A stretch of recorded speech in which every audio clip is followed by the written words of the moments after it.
So my name is Mirtha Kastrapeli, and I'm the head of the Center for Applied Research at State Street.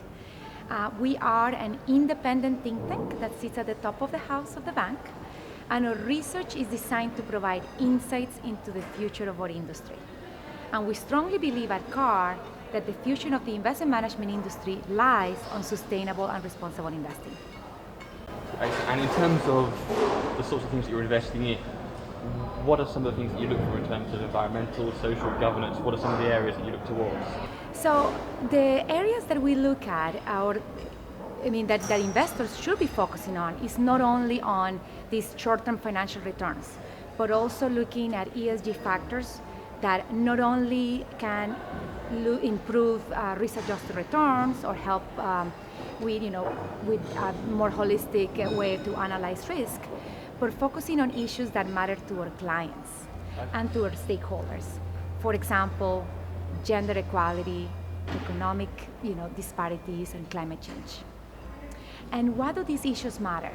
Well, they matter because, again, it's not because it's only the right thing to do, but because it affects the bottom lines of the companies that we invest.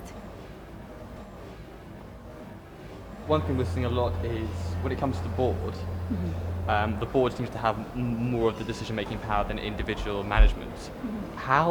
What's some of the best ways to make sure the board is on board with all these sort of ethical decisions?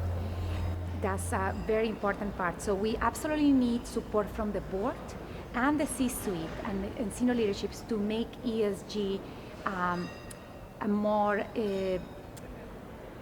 to be able to conduct ESG in a more effective way in an organization. In fact, we have found that leadership or explicit support from leaderships, it's necessary, or it is one of the top 3 factors to effectively integrate ESG. The good news is that from our survey, which includes over 1,300 market participants globally, we found that 40% of these institutional investors believe that the board is supportive of ESG investment practices. Excellent. In terms of this event here that's happening today, what have been some of the things that you've heard people talk about? What's been some of the trends that you've picked up on? So one of the things that I've noticed is that it's a confirmation that the Nordic region is really ahead of the curve in ESG integration. There was a lot of interest to hear more about the investor's perspective, which we were able to provide some insights based on our study, and also how investors can better engage with companies as well. So we talked about engagement and what investors expect from the companies they invest. And the one thing that they expect is, from our survey, is high quality data.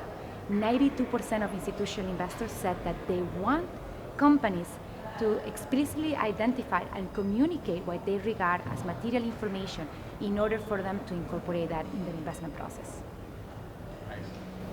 The last 2 things I want to touch on is what's very much on your agenda for the next 12 months? What are you going to be working on over the next year? Great question. So we are going to continue to study ESG trends for investors. Our next paper will be focusing on retail investors, individual investors, particularly in the US. So we'll be touching on some of the trends, but more importantly, how can we educate and provide valuable information to financial advisors to work with the individual investors on ESG strategies.